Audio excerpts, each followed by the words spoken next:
Agora, no Você e o Doutor de hoje, nós vamos falar de diabetes, doença que atinge quase 12 milhões de brasileiros. Olha só quanta gente!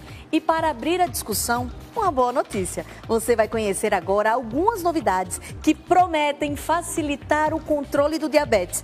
Veja só na reportagem da Samara Bastos. A cada 2 horas, um novo teste. Se falhar, os sintomas já aparecem. Um dos sintomas mais comuns entre os portadores de diabetes tipo 1 é a tremedeira, né? Você começa a tremer, dependendo do grau, começa a suar frio, começa a ter dificuldade no raciocínio, né? Paulo descobriu o diabetes há 16 anos. Desde então, o controle tem sido rígido. Por essa gota de sangue, o aparelho mede o nível de açúcar no organismo.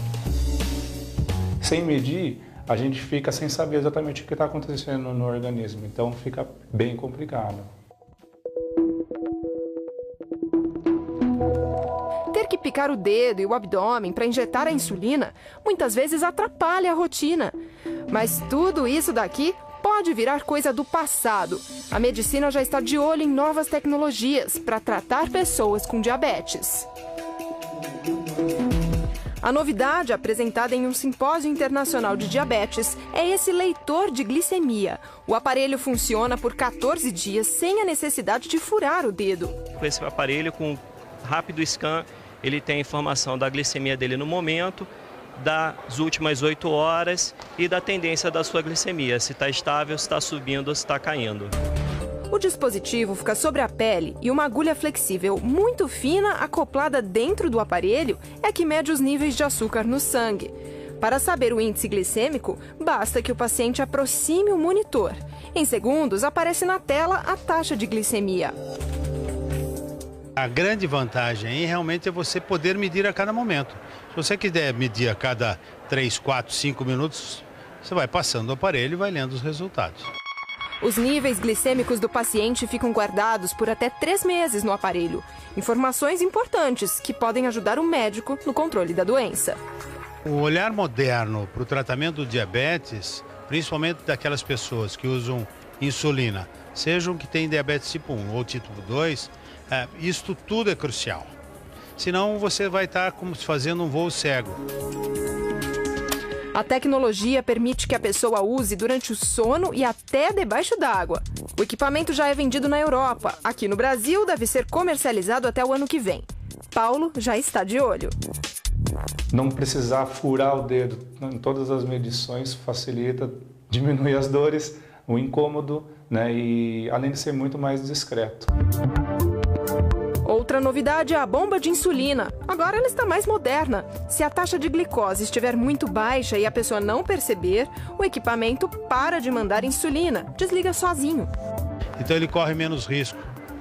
Este aparelho é o precursor do que já foi lançado na Austrália, em alguns países da Europa, que liga e desliga e que é assim a abertura da porta para o pâncreas artificial.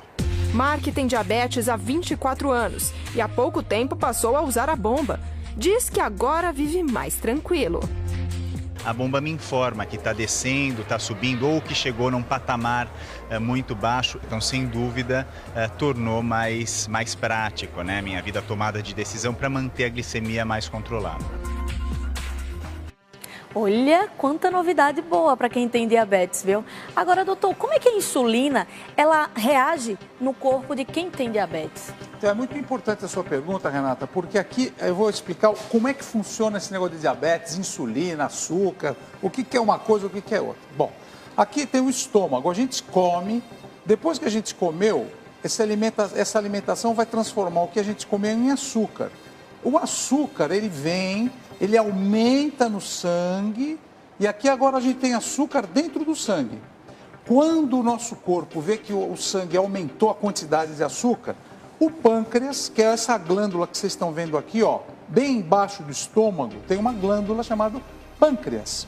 O pâncreas libera essas bolas verdinhas que vocês estão vendo, que é a insulina. Então, a insulina é um hormônio produzido no pâncreas, que ela também cai na corrente sanguínea. E o que a insulina vai fazer? Vai pegar essas bolinhas de açúcar e jogar para fora, ó. Ela pega a bola de açúcar aqui joga para fora e põe para dentro da célula. Então, o que acontece agora? A taxa de açúcar no meu sangue fica normal. E se eu não tenho insulina? Como acontece no diabético tipo 1, porque eu tenho 3 tipos de diabético, basicamente.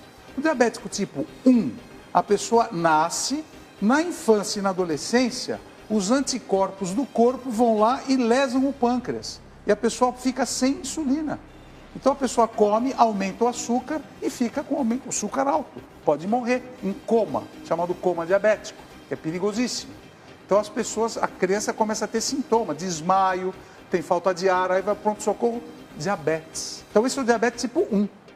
O diabético tipo 2, quer falar alguma coisa, Linha? Tem uma charaminha, doutor, que tem uma pergunta muito boa exatamente sobre esse assunto. Vamos lá. Antes de você continuar a explicação, vamos ver a pergunta da Ana? Lógico, claro. Ela que mandou a pergunta pelo r7.com. Vamos ver.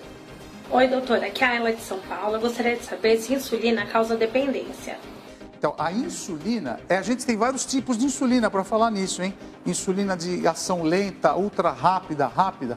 A insulina, ela não é que cria uma dependência, ela é importante para você no teu dia a dia, quando é liberada pelo pâncreas. Agora, quando você não tem insulina, você tem que aplicar insulina todo dia, às vezes 2 vezes, até 3 vezes por dia, dependendo do açúcar que está aqui no teu sangue. Então, respondendo à tua pergunta, a insulina é importante para você. Você acaba dependendo dela, porque é ela que vai fazer a tua vida ficar normal. O teu nível de açúcar vai ficar normal, dependendo da quantidade de insulina que você tem aqui. Então, voltando a falar do diabetes agora, do tipo adulto, que é o diabético mais frequente. 90% dos diabetes são do tipo adulto, da nossa idade. O que acontece? O que é o tipo adulto? Ele adquire a diabetes no decorrer da vida, é isso? É isso. Ao contrário dos outros? É o diabetes adquirido. Certo. Que aqui que vai entrar em muito sério o nosso assunto agora sobre o pré-diabetes. Então, muitas vezes a pessoa que está andando na rua agora, que está vendo o nosso programa, não sabe que é pré-diabético, mas já tem no corpo sinais e sintomas que pode desenvolver o diabetes, que é o que eu quero mostrar aqui. Posso mostrar aqui? Por favor. Ótimo, Então, por olha favor. só que coisa interessante. Eu vou ficar aqui do lado do César. A câmera vai pegar agora aqui esse primeiro vaso sanguíneo, esse primeiro aqui, olha. Vamos ficar bem atento agora. Essas coisinhas brancas que vocês estão vendo é açúcar. Você vê que tem pouco açúcar no sangue. Normalmente, uma pessoa normal, se eu medir nosso açúcar agora, vai dar 80 miligramas de açúcar aqui. Que esse é o normal. É o normal. Okay. Agora, imagina que eu estou ficando gordo, eu bebo muito álcool, não faço atividade física, estou muito nervoso, na minha família tem alguém que tem diabetes, eu já tenho uma predisposição a diabetes. Aí, olha o que acontece no meu sangue. Essas coisinhas brancas que eram poucas, triplicaram. Que eram 80, 90, agora já passou para 110 miligramas. Eu já sou um pré-diabético. E se eu não fizer nada na minha vida, se eu continuar a engordar, se eu continuar a beber e comer, aí vai encher mais dessas coisas brancas que é o açúcar. Esse já é o diabético do adulto, que tem tratamento, não tem cura, mas tem tratamento para isso daqui. E tem sintomas? Tem sim. O diabetes, nessa fase aqui, que você já tem o diabetes, tem 3 P's. Vocês não vão esquecer mais isso. 3 P's. Polidípsia, poliúria e polifagia. Nossa, quanto Vamos falar agora em português, claro. Agora traduzido. Eu tenho muita sede, muita fome e tenho muita vontade de fazer xixi no banheiro. Pessoa que acorda durante a madrugada para ir ao banheiro. Muitas vezes e precisa tomar água. Toda hora está tomando água. Nossa, acorda de noite. Nossa, que sede, preciso tomar água. Peraí, doutor, agora a senhora me deixou preocupada, porque eu sou uma pessoa que bebo muita água ao longo do dia, ao longo da noite, acordo pelo menos 2 vezes à noite para ir ao banheiro. Mas espera um pouquinho, mas você tem sede? Eu acho que é mais por hábito. Então, é hábito.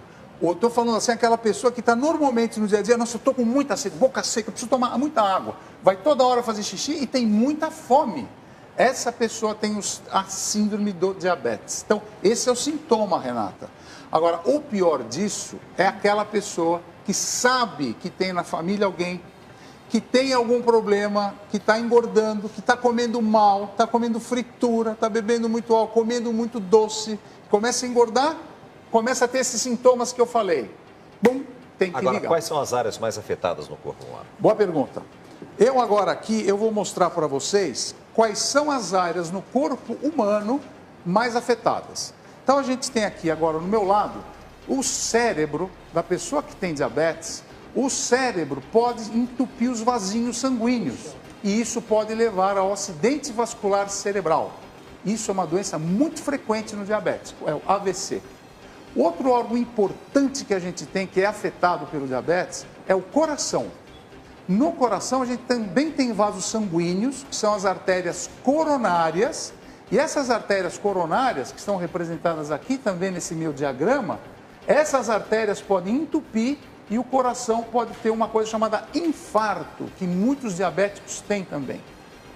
Um outro órgão importantíssimo no diabético que é afetado são os rins. Os rins do diabético podem levar a insuficiência renal crônica e o indivíduo pode começar a fazer diálise, diálise hemodiálise, diálise peritoneal e até transplante de rim. Então, é um outro órgão muito importante. Agora eu vou falar de uma coisa importante do diabetes, que são os nervos, a parte sensitiva. Existe uma coisa chamada neuropatia diabética, que pega as mãos do diabético e pegam os pés do diabético. Aqui eu estou falando dos pés porque muitas vezes nós temos que amputar o dedo do diabético, chamado pé diabético. É quando o diabético não tem dor por essa neuropatia e a pessoa começa a não sentir direito. Aí bate, infecta e tem que amputar. E a última coisa que eu gostaria de chamar a atenção é a parte da imunidade. Os glóbulos brancos do diabético não funcionam direito. Então a pessoa pode ter pneumonia, septicemia, infecção urinária com mais facilidade.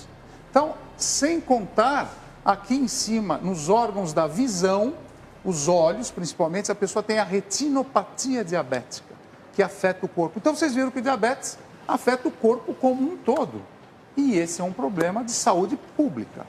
Doutor Sprois, nós temos mais uma pergunta de mais um telespectador, diretamente do r7.com/hoje em dia. Vamos acompanhar. Oi, doutor. Aqui é a Graça de São Paulo. Eu queria saber se diabético pode consumir açúcar mascavo, mel e caldo de cana. Diabético pode consumir mel, açúcar mascavo e caldo de cana? Não. Não pode? Não pode, Ana. Pelo seguinte, aqui tem a pirâmide alimentar. Essa pirâmide alimentar que vocês estão vendo, a base dela é atividade física, água, muita hidratação, principalmente para quem tem diabetes, tem que tomar água para se hidratar. Comer coisas frescas, legumes, fruta, precisa tomar cuidado com fruta, pera e maçã são muito boas, porque tem pouco açúcar. Até a Laura já veio aqui, a Tafma que tem diabetes, veio explicar tudo pra gente. Comer aqui as carninhas e tal, e evitar aqui em cima, ó, que é o açúcar, os doces, o chocolate. Carne vermelha. Carne vermelha, consumir bastante peixe, franguinho, sempre ligado aos vegetais e legumes. Isso é muito importante. Agora, doutor Sprois, por que o diabético, ele sente muita fome e ele nunca está saciado? Ele come toda hora e nunca está satisfeito. Isso daí é por causa do hormônio dele. Tem um hormônio que é o... Você tem o hormônio do apetite e o hormônio que não dá o apetite. No diabetes é o contrário, o hormônio do apetite está muito alto no sangue. Então a pessoa tem que comer, parece que fica insaciável. É um problema metabólico do diabetes. Doutor, rapidamente, a pessoa que está nos vendo agora e que está preocupada, é possível detectar através de um exame de sangue se a pessoa tem propensão? É possível. Acorda em jejum de 12 horas, faz uma picadinha no dedo ou colhe no sangue, você já vai saber se você é normal, tem pré-diabetes ou se você tem diabetes. Obrigado, doutor Sprois. É um prazer. Uma alegria recebê-lo aqui. Boa semana, viu? Boa semana. Alegria e muita saúde, Brasil.